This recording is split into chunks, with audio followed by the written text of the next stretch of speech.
स्वागत है आपका मीनू सिंह की क्लासेस में। मैं आपकी होस्ट एंड दोस्त मीनू सिंह लेकर आ गए हूँ नया वीडियो। और आज हम देखेंगे झारखंड ज्योग्राफी के कुछ इंपॉर्टेंट क्वेश्चंस और उसको सॉल्व करने का प्रयास करेंगे। तो चलिए स्टार्ट करते हैं। उससे पहले आपसे एक रिक्वेस्ट रहेगा, वीडियो पसंद आता है तो आप लोग लाइक ज़रूर कीजिए, ठीक है। लाइक कीजिए, चैनल पर नए हैं तो सब्सक्राइब कर दीजिए, ठीक है। और अपने दोस्तों में वीडियो को शेयर कीजिए। MCQ सीरीज़ आ रहा है अब धीरे धीरे, और मैं थ्योरी पोर्शन को भी कवर करवाने का प्रयास करूँगी।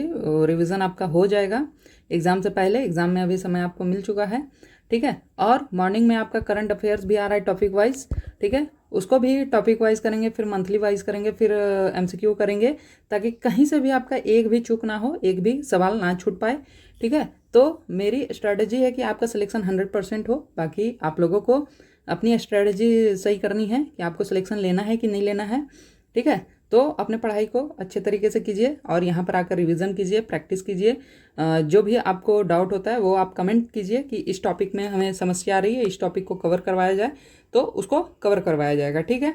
चलिए ज़्यादा समय नहीं गवाते हुए हम लोग आज की क्लास को स्टार्ट करते हैं और सबसे पहले सवाल को देखते हैं। झारखंड का कुल भौगोलिक क्षेत्रफल कितना है? झारखंड का कुल भौगोलिक क्षेत्रफल आपको ऑप्शन में दिया हुआ है 72,432 किलोमीटर वर्ग किलोमीटर, 79,714 वर्ग किलोमीटर, 82,724 82,224 14 किलोमीटर, 78,512 किलोमीटर, ठीक है। तो इनमें से झारखंड का भौगोलिक क्षेत्रफल क्या है? तो इसका आंसर होगा 79,714 वर्ग किलोमीटर, ठीक है। ये इसका आंसर होगा। लेकिन जो वन सर्वेक्षण रिपोर्ट आपका आया है 2023 का, फॉरेस्ट रिपोर्ट आया है, ठीक है, 2023 का, उसमें झारखंड का कुल भौगोलिक क्षेत्रफल कितना दिया है? तो 79,714 की जगह 16 है। अगर यहाँ पे अगर 16 होता और 14 होता तो हम क्या ऑप्शन करते हैं? तो यहाँ पे अगर वन सर्वेक्षण रिपोर्ट के 2023 के अकॉर्डिंग पूछता तो हम इसको करते हैं, ठीक है। लेकिन जैसे कि झारखंड का कुल भौगोलिक क्षेत्रफल कितना है ओवरऑल पूछ दिया, लेकिन यहाँ पे आपको दोनों ऑप्शन देखने को नहीं मिल रहा है, ठीक है। तो आप ध्यान रखिएगा 14 या 16 इन दोनों में से आपको देखना रहेगा, ठीक है। तो इसका आंसर क्या है? 714 वर्ग किलोमीटर, 79,714 वर्ग किलोमीटर, ठीक है। ऑप्शन बी क्लियर, ये आपका आंसर हो गया। अब चलिए नेक्स्ट सवाल की तरफ चलते हैं। उससे पहले थोड़ा सा यहाँ पे एक्सप्लेन कर दें कि झारखंड का कुल जो क्षेत्रफल है वो 779,714 वर्ग किलोमीटर है या 716 वर्ग किलोमीटर है। ये दो ही आंसर आप मार सकते हैं। जो भारत के कुल क्षेत्रफल का कितना प्रतिशत है? 2.42%। भारत के कुल क्षेत्रफल का कितना प्रतिशत है? 2.42% है, ठीक है। ये आपको ध्यान रखना है। यहाँ से भी सवाल पूछता है कि भारत के कुल क्षेत्रफल का कितना प्रतिशत झारखंड में है, तो 2.42% झारखंड का एरिया है भारत के कुल क्षेत्रफल का, ठीक है। अब अगला सवाल हम देखते हैं। झारखंड की सबसे ऊंची चोटी कौन सी है? झारखंड की सबसे ऊंची चोटी कौन सी है? सर्वत पहाड़ी, पारसनाथ पहाड़ी, राजमहल पहाड़ी या नेतरहाट पहाड़ी, ठीक है। तो झारखंड की सबसे ऊंची चोटी कौन सी है? पारसनाथ पहाड़ी, ये आप सभी जानते हैं। पारसनाथ पहाड़ी, पारसनाथ पहाड़ी कहाँ पे है? तो आपको ये गिरिडीह में देखने को मिल जाएगा। गिरिडीह में पारसनाथ की पहाड़ी देखने को मिल जाएगा। और इसका सबसे ऊंचा चोटी को किस नाम से जाना जाता है? तो सम्मेद शिखर के नाम से। सबसे ऊंची चोटी को सम्मेद शिखर के नाम से जाना जाता है। और इसकी ऊंचाई कितनी है? तो 1365 मीटर, 1365 मीटर इसकी ऊंचाई है। मीटर में, फीट में आप लोग कमेंट कीजिएगा, ठीक है। चलिए क्लियर हो गया। झारखंड की सबसे ऊंची चोटी पारसनाथ पहाड़ी है जो कि गिरिडीह जिले में है। और इसका सबसे ऊंची चोटी का नाम क्या है? तो सम्मेद शिखर। और इसकी ऊंचाई कितनी है? मीटर में बात किया जाए तो 1365 मीटर, ठीक है। अगले सवाल की तरफ हम लोग चलते हैं। अगला सवाल आपका है, झारखंड की एकमात्र नदी जो स्वतंत्र रूप से बंगाल की खाड़ी में गिरती है।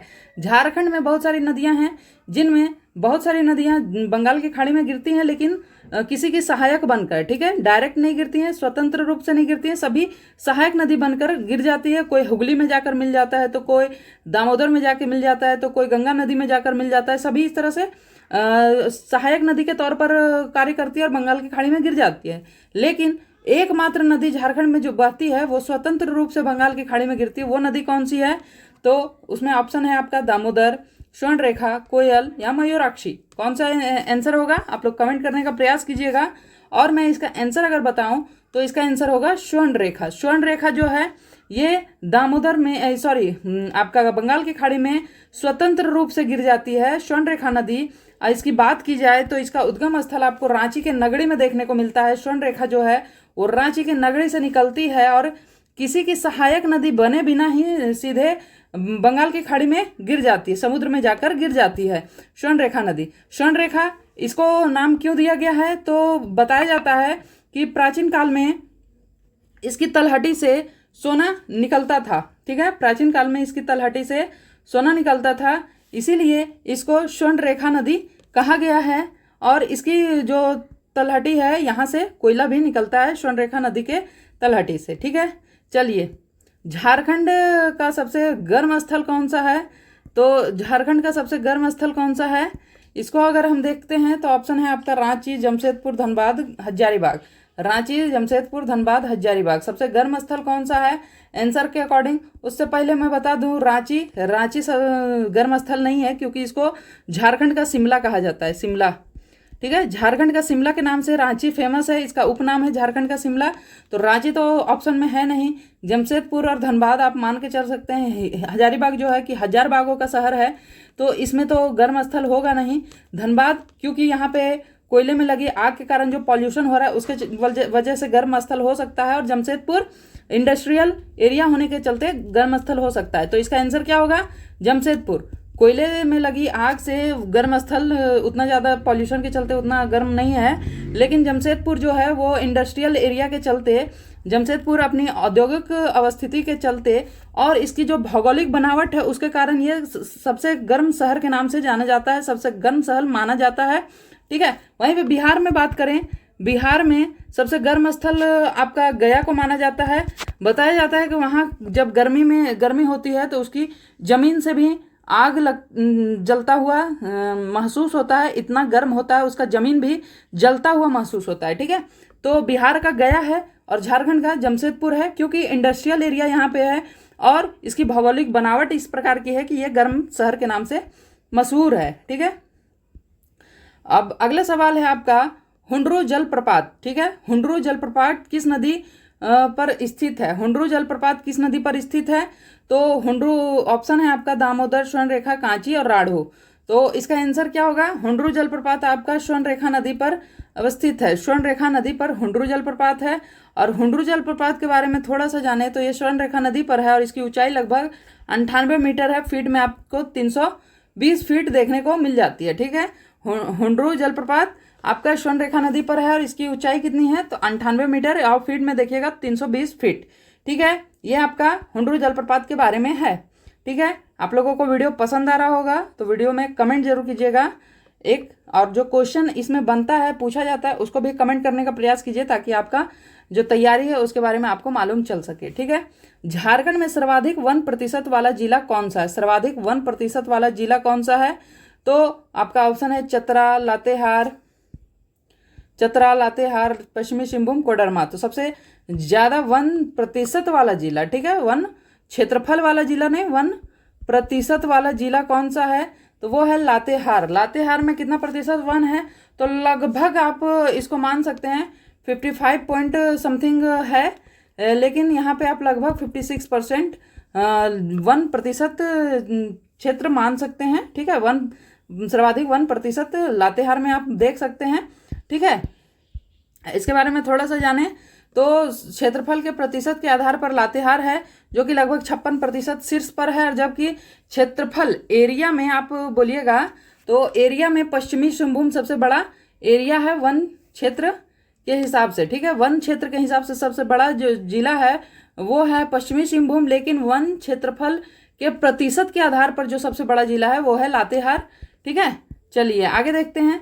दामोदर नदी का उद्गम स्थल कहाँ पे है, दामोदर नदी का उद्गम स्थल आपको कहाँ देखने को मिलता है, नगड़ी रांची में, टोरी लातेहार में, चैनपुर गुमला में, दुधवा पहाड़ी दुमका में। ठीक है, तो दामोदर स्थल की उद्गम स्थल कहाँ पे देखा जाता है, इसके बारे में थोड़ा सा दामोदर के बारे में जाने तो दामोदर की तलहटी में गोंडवाना क्रम की चट्टानें पाई जाती है और यहाँ से कोयला निकलता है। ठीक है, गोंडवाना क्रम की चट्टानें होने के कारण यहाँ से कोयला निकलता है।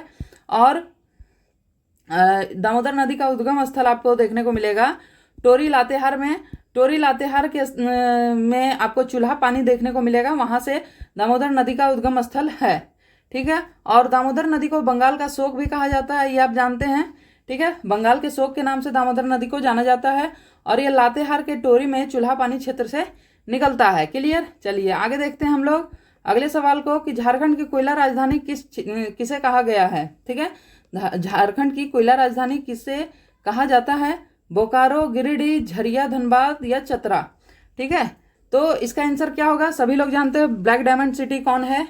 ठीक है, कोल सिटी कौन है, ये सभी आप जानते हैं। कैपिटल ऑफ कोल किसको कहते हैं, सभी जानते हैं, ये झरिया है।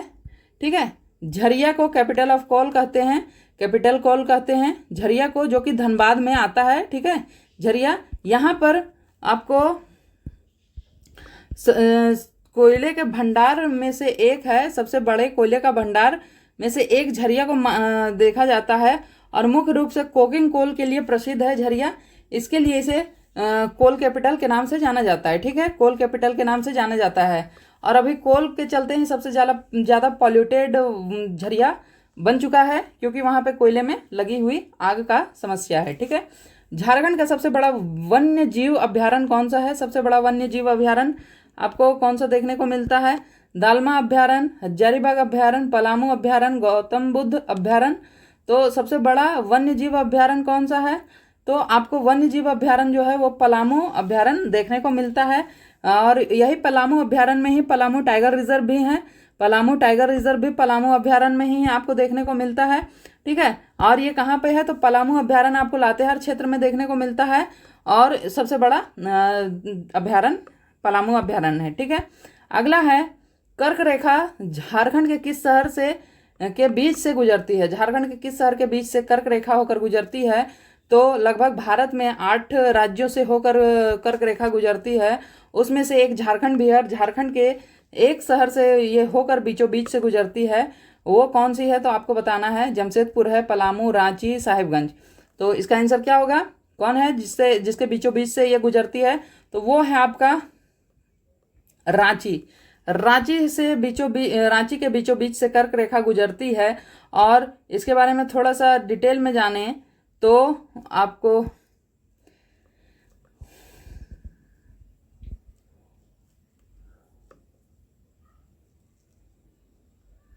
साढ़े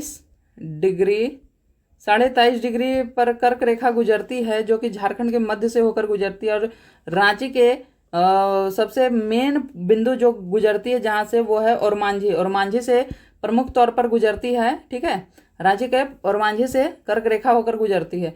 छोटा नागपुर पठार की औसत ऊंचाई कितनी है? छोटा नागपुर पठार की औसत ऊंचाई आपको 500 मीटर है, 760 मीटर है, 900 मीटर है या 1200 मीटर है। तो छोटा नागपुर पठार की जो औसत ऊंचाई है वो आपको 760 मीटर देखने को मिलेगा। औसत ऊंचाई इसकी 760 मीटर है, और जिसे पाट क्षेत्र के नाम से जाना जाता है। पाट क्षेत्र का सबसे ऊंचा हिस्सा है छोटा नागपुर पठार का। औसत ऊंचाई जो है वो 760 मीटर है, और पाट क्षेत्र का सबसे ऊंचा क्षेत्र है, ये हिस्सा है। ठीक है, अगला है बूढ़ाघाघ। ठीक है, बूढ़ाघाघ या लोध प्रपात झारखंड के किस जिले में है? बूढ़ाघाघ या लोध प्रपात जो है वो किस जिले में है? गुमला, रांची, लातेहार, सिमडेगा। तो लोध प्रपात कहाँ पे आपको देखने को मिलता है? बूढ़ाघाघ ये आपको लातेहार में देखने को मिलता है। लातेहार में बूढ़ाघाघ जलप्रपात देखने को मिलता है, और झारखंड की सबसे ऊंचे जलप्रपात में बूढ़ाघाघ जलप्रपात को देखा जाता है। 143 मीटर इसकी ऊंचाई है, और लातेहार जिले के बूढ़ा नदी पर स्थित है बूढ़ाघाघ जलप्रपात, जिसको लोध प्रपात के नाम से जाना जाता है। ठीक है, अगला है आपका झारखंड की किस नदी को देव नदी के नाम से जाना जाता है? देव नदी के नाम से जाना जाता है दामोदर, स्वर्णरेखा, मयूराक्षी या सकरी। ठीक है, तो मैंने नदी चैप्टर आपको अच्छे से करवा दिया है। ठीक है, ऑलमोस्ट ज्योग्राफी के सभी टॉपिक्स मैंने करवा ही दिए हैं, तो आप लोग जाकर वीडियोस को देख लीजिए। ठीक है, सभी टॉपिक्स आपके कवर करवा दिए गए हैं, तो जाकर वीडियोस को देख लीजिए। और लिंक अगर आप लोगों को इसी वीडियो के नीचे चाहिए तो कमेंट कीजिएगा, मैं आपको लिंक सेंड कर दूंगी। ठीक है, तो झारखंड की किस नदी को देव नदी के नाम से जाना जाता है? तो आंसर होगा इसका दामोदर नदी। दामोदर नदी को देव नदी के नाम से जाना जाता है। दामोदर नदी जो जिसको बंगाल का शोक भी कहा जाता है, उसको देव नदी के नाम से जाना जाता है, और ये पौराणिक ग्रंथों में देव नदी के नाम से जाना गया है। ठीक है, दामोदर पौराणिक ग्रंथों में इसे देव नदी के नाम से जाना गया है। ठीक है, अगला है आपका दालमा वन्य जीव अभ्यारण्य मुख्य रूप से किस पशु के लिए प्रसिद्ध है। दालमा वन्य जीव अभ्यारण्य जो है वो किस पशु के लिए प्रसिद्ध है, तो ये है हाथी के लिए प्रसिद्ध। ठीक है, यहाँ पे एलिफेंट प्रोजेक्ट एलिफेंट भी चलाया गया था 1992 में, प्रोजेक्ट एलिफेंट भी चलाया गया था। ठीक है, और दालमा अभ्यारण्य आपका हाथी के लिए प्रसिद्ध है और ये जमशेदपुर के पास स्थित है, जिसमें प्रोजेक्ट एलिफेंट के लिए प्रसिद्ध है। ठीक है, दालमा हाथियों के संरक्षण के लिए प्रसिद्ध है। ठीक है, ये बात आपको क्लियर हो गई। अच्छा हाँ, आप लोग अगर वीडियोस या पीडीएफ के लिए कहीं पे एक सोर्स चाहते होंगे तो मेरे टेलीग्राम चैनल को जाकर ज्वाइन कर लीजिए। वहाँ पे आपको अपडेट, वीडियो के लिंक्स और जो भी पीडीएफ हैं वो आपको मिल जाएगा। तो आप टेलीग्राम चैनल पर जाकर जरूर ज्वाइन कर लीजिए और वीडियोस लाइक कीजिए, चैनल को सब्सक्राइब जरूर कीजिए। सबसे ज़्यादा इंपॉर्टेंट है चैनल को सब्सक्राइब करना। अभी आप लोगों को बिलीव नहीं हो रहा कि यहाँ पे कौन से टाइप का कंटेंट आपको मिलने वाला है। आप लोग मेरे साथ जुड़िए, आप लोगों को बिलीव हो जाएगा कि जितने भी इंस्टीट्यूट में आपने पढ़ा है उससे बेहतर कंटेंट अगर आप लोगों को प्रोवाइड नहीं किया गया है तो फिर आप बोलिएगा। ठीक है, मेरा प्रयास है, अभी मेरा जो सोर्स है वो छोटा है अभी, लेकिन जैसे जैसे ये बढ़ेगा वैसे वैसे आपको कंटेंट एक नंबर का मिलते चलेगा और आपको कहीं पे भटकने की जरूरत भी नहीं पड़ेगी। ठीक है, झारखंड का एकमात्र जिला जिससे गंगा नदी गुजरती है। हम जानते हैं कि झारखंड में गंगा नदी ज़्यादा नहीं बहती है। गंगा नदी बरसाती नदी नहीं है, ये ग्लेशियर से निकली हुई नदी है जो कि बिहार में आमतौर पर बहती है, मैदानी क्षेत्र में बहती है। लेकिन झारखंड क्योंकि पठारी क्षेत्र है तो यहाँ पे गंगा नदी का प्रवाह नहीं हो पाता है। ये बिहार से होकर सीधे बंगाल प्रवेश करती है और वहाँ पे आपका हुगली नदी में मिलकर जाकर बंगाल की खाड़ी में गिर जाती है। ठीक है, तो गंगा नदी जो झारखंड से कहाँ से गुजरती है ये पूछा जा रहा है। तो झारखंड का एकमात्र जिला है जहाँ से गंगा नदी गुजरती है और इसी के चलते गंगा प्रोजेक्ट के नाम से यहाँ पर कुछ नियम कानून बनाए गए हैं। और वो नदी कौन है, गंगा संरक्षण के लिए कुछ प्रावधान किए गए हैं। तो वो जिला कौन सा है, वो जिला है आपका साहेबगंज। साहेबगंज से गंगा नदी होकर गुजरती है और मात्र एक ही जिला है जो जहाँ से गंगा नदी गुजरती है। ठीक है, ये आपका गंगा नदी झारखंड के केवल साहेबगंज जिले की सीमा को स्पर्श करती है, साहेबगंज से भी इंटर नहीं करती है। साहेबगंज की सीमा को स्पर्श करते हुए ये गुजरती है। ठीक है, अगला सवाल है आपका, छोटा नागपुर की रानी किसे कहा गया। छोटा नागपुर की रानी नेतरहाट, पारसनाथ, रांची, घाटशिला। तो छोटा नागपुर की रानी किसे कहा गया है, तो इसे कहा गया है नेतरहाट को। छोटा नागपुर की रानी नेतरहाट को कहा गया है, छोटा नागपुर की रानी नेतरहाट को। इसके प्राकृतिक सुंदरता और मनोरम सूर्यास्त सूर्योदय के कारण छोटा नागपुर की रानी कहा गया है। यहाँ पे जो नेतरहाट में सनसेट सनराइज बहुत ही सुंदर तरीके से दिखाई देती है और प्राकृतिक सुंदरता यहाँ पे बहुत सुंदर है, तो इसलिए इसको छोटा नागपुर की रानी का दर्जा दिया गया है, नेतरहाट को। ठीक है, और अगला सवाल है आपका, झारखंड में सर्वाधिक वर्षा कहाँ होती है। तो झारखंड में सर्वाधिक वर्षा जो होती है वो नेतरहाट पठार पर ही होती है, क्योंकि ये इसकी जो भौगोलिक स्थिति है इसके कारण यहाँ पे सर्वाधिक वर्षा होती है। ठीक है, नेतरहाट झारखंड में की सर्वाधिक औसत वर्षा जो 1800 mm से अधिक दर्ज की गई है। ठीक है, नेतरहाट में 1800 mm से ज़्यादा की वर्षा दर्ज की जाती है, इसीलिए यहाँ पे सबसे ज़्यादा वर्षा होती है। ठीक है, यूरेनियम की प्रसिद्ध खान जादूगोड़ा किस जिले में स्थित है। यूरेनियम की प्रसिद्ध खान जादूगोड़ा आपको कहाँ देखने को मिलता है, धनबाद, पूर्वी सिंहभूम, लोहरदगा, कोडरमा। तो जादूगोड़ा आपको कहाँ देखने को मिलता है, जादूगोड़ा आपको पूर्वी सिंहभूम में देखने को मिलता है, जहाँ पे यूरेनियम की प्रसिद्ध खानें हैं। जादूगोड़ा भारत की पहली यूरेनियम खदान है जो पूर्वी सिंहभूम में स्थित है और यूरेनियम के कारण वहाँ पे जो गांव हैं, जादूगोड़ा के जो गांव हैं वहाँ पे आधा 75 से आप 85 तक के लोग को देखिएगा तो वो किसी ना किसी तरीके से हैंडीकैप पैदा होते हैं, हैंडीकैप पूरी जीवन गुजारते हैं। किसी को शारीरिक कष्ट होता है, किसी को मानसिक कष्ट होता है। इसी तरह से उनका जन्म से लेकर मृत्यु तक पालन पोषण सभी चीज़ें होती हैं, क्योंकि यूरेनियम वहाँ के मिट्टी में, वहाँ के पानी में, सभी चीज़ों में घुल गई है और इसका दुष्प्रभाव के कारण वहाँ पे जो है वो सभी नस्लें, मनुष्यों की नस्लें खराब होती जा रही हैं। ठीक है, अगला है तिलैया बांध किस नदी पर बनाया गया है। तिलैया बांध आपको कहाँ पे देखने को मिलता है, दामोदर, बड़ाकर, बोकारो या कोनार। आंसर क्या है आप लोग कमेंट कीजिए। आपको तिलैया बांध कहाँ देखने को मिलता है, तो ये है बोकारो, सॉरी बड़ाकर। बड़ाकर नदी पर तिलैया बांध देखने को मिलता है। और तिलैया बांध कहाँ पे है, तो कोडरमा जिले में बड़ाकर नदी पर है, जो दामोदर घाटी परियोजना के तहत बनाया गया पहला बांध है। ठीक है, डीवीसी प्रोजेक्ट के अंदर ये पहला बांध बनाया गया है आपका तिलैया बांध। क्लियर। अगला है झारखंड के किस जिले को अब्रक राजधानी कहा जाता है। माइका कैपिटल किस जिले को कहा जाता है, गिरिडीह, चतरा, कोडरमा या हजारीबाग। माइका कैपिटल किसको कहा जाता है, माइका कैपिटल भी कोडरमा को कहा जाता है। और जो अब्रक है वो कोडरमा के साथ साथ कुछ हजारीबाग के हिस्से में और कुछ गिरिडीह के हिस्से में भी देखने को मिलता है, लेकिन ज़्यादातर मात्रा में कोडरमा में ही देखने को मिलता है, इसीलिए माइका कैपिटल कोडरमा है। ठीक है, कोडरमा में उच्च गुणवत्ता वाले रूबी अब्रक, ठीक है, का भंडार पाया जाता है। इसका रंग जो होता है हल्का पीलापन पर इसका कलर होता है रूबी अब्रक का। ठीक है, हल्का पीलापन होता है। अगला है टिस्को, टाटा स्टील टिस्को की स्थापना कहाँ हुई। टिस्को की स्थापना आप कहाँ हुई है, गिरिडीह, चतरा, कोडरमा या जमशेदपुर। तो टिस्को की स्थापना आपको जमशेदपुर में देखने को मिलता है। 1907 में इसकी स्थापना हुई थी जमशेदपुर के साक्षी नामक स्थान पर, साक्षी नामक स्थान पर जमशेदपुर में, साक्षी नामक स्थान पर जमशेदपुर में 1907 में टिस्को की स्थापना हुई थी। अगला है भारी इंजीनियरिंग निगम, हैवी इंजीनियरिंग कॉरपोरेशन, ठीक है, कहाँ स्थित है, नामकुम, हटिया, ध्रुवा, मांडर। नामकुम, हटिया, ध्रुवा, मांडर कहाँ पे स्थित है। भारी इंजीनियरिंग निगम कहाँ पे स्थित है, तो ये आपको हटिया में देखने को मिल जाएगा। हटिया रांची में आपको HEC देखने को मिल जाएगा। क्लियर। अगला है झारखंड का सबसे बड़ा लोहे की खान कौन सी है।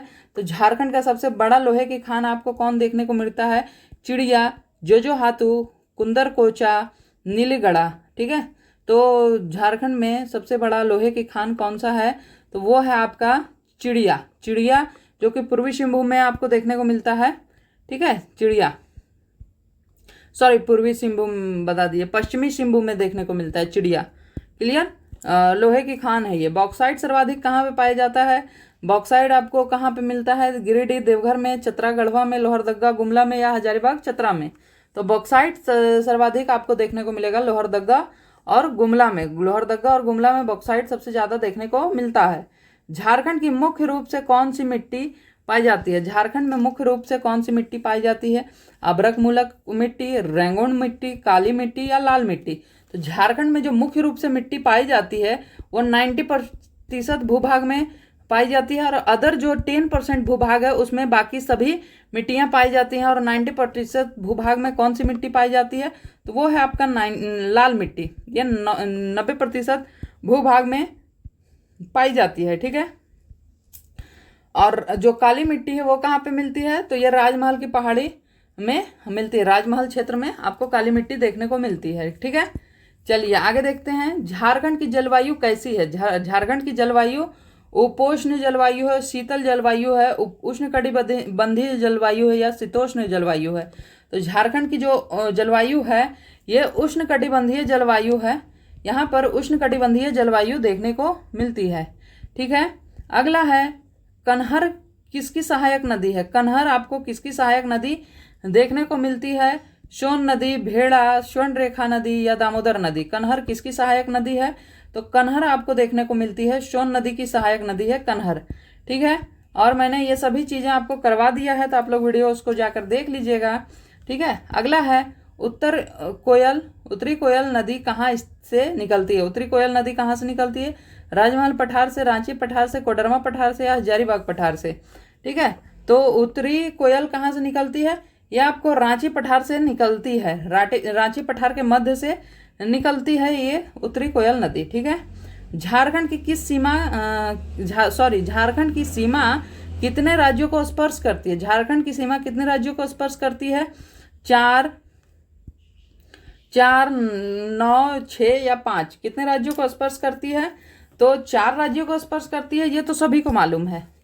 ठीक है, 4 राज्यों को स्पर्श करती है, ये सभी को मालूम है। पूरब में वेस्ट बंगाल, आपका हाँ उत्तर में आपको बिहार, दक्षिण में आपको देखने को मिल जाता है उड़ीसा, और पश्चिम में आपको देखने को मिलता है छत्तीसगढ़।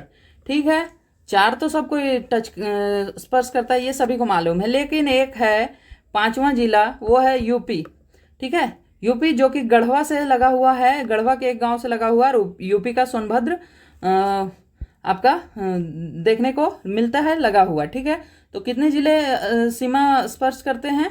वो 5 जिले हैं। ठीक है, राज्य से 5 राज्य से झारखंड के सीमा स्पर्श करती है। तो कौन कौन से हैं? बिहार, बंगाल, उड़ीसा, छत्तीसगढ़ और यूपी। क्लियर? आगे है बेतला नेशनल पार्क की स्थापना कब हुई थी? बेतला नेशनल पार्क की स्थापना 1991 में हुई थी, 1976 में हुई थी, 1986 में हुई थी, या 1980 में हुई थी। तो बेतला नेशनल पार्क की स्थापना आपको 1986 में देखने को मिलता है। बेतला नेशनल पार्क की स्थापना 1986 में होता है। और बेतला आपको ये एकमात्र ही नेशनल पार्क है, झारखंड का एकमात्र नेशनल पार्क है। और ये कहाँ पे है? तो ये आपको बेतला नेशनल पार्क लातेहार में देखने को मिलता है। ठीक है, लातेहार में है एकमात्र नेशनल पार्क। विश्व की सबसे पहली बाघों की गणना 1932 में कहाँ हुई थी? सबसे पहले बाघों की गणना कहाँ हुई थी 1932 में? बेतला नेशनल पार्क में, बेतला पलामू में, दालमा पूर्वी सिंहभूम में, गौतम बुद्ध कोडरमा में, या लावालौंग चतरा में? कहाँ पे हुआ था सबसे पहले बाघों की गणना? आपको 1932 में हुआ, ये तो क्लियर हो गया। लेकिन कहाँ पे हुआ था? तो बेतला में, बेतला पलामू में हुआ था सबसे पहले बाघों की गणना, जो कि बेतला नेशनल पार्क है। ठीक है, अगला है आपका झारखंड का सबसे बड़ा प्रमंडल कौन सा है? झारखंड का सबसे बड़ा प्रमंडल कौन सा है? दक्षिणी छोटानागपुर, उत्तरी छोटानागपुर, कोल्हान, या हजारीबाग प्रमंडल? ठीक है, तो झारखंड की सबसे बड़ा प्रमंडल कौन सा है? ये है आपका उत्तरी छोटानागपुर प्रमंडल। उत्तरी छोटानागपुर प्रमंडल, इसमें कितने जिले हैं? उत्तरी छोटानागपुर प्रमंडल में कितने जिले हैं? ये आप कमेंट करके बताइएगा, ये आपके लिए है। ठीक है, चलिए आज इतना ही सवाल आपके लिए लेकर आए हैं। उम्मीद है कि वीडियो आपको पसंद आया होगा। वीडियो पसंद आया है तो लाइक कीजिएगा, शेयर कीजिएगा अपने दोस्तों में, और चैनल को सब्सक्राइब जरूर कर लीजिएगा। ठीक है, सब्सक्राइब जरूर कर लीजिएगा ताकि आगे आने वाले वीडियोस का नोटिफिकेशन आपको मिल जाए। और टेलीग्राम चैनल जाकर आप ज्वाइन कर लीजिए, वहाँ पे आपको सारे अपडेट्स मिल जाएंगे, एग्ज़ाम से रिलेटेड, रिजल्ट से रिलेटेड। ठीक है, कोई भी चेंजेस हैं, एडमिट कार्ड कुछ भी है, वो वहाँ पे आपको मिल जाएगा। तो आप जाकर टेलीग्राम चैनल ज्वाइन कर सकते हैं। ठीक है, चलिए आज वीडियो को इतना ही रखते हैं और मिलते हैं मॉर्निंग में करंट अफेयर्स के साथ। तब तक के लिए जय हिंद। पढ़ते रहिए और अपना सिलेक्शन करवाते रहिए। ठीक है, थैंक यू।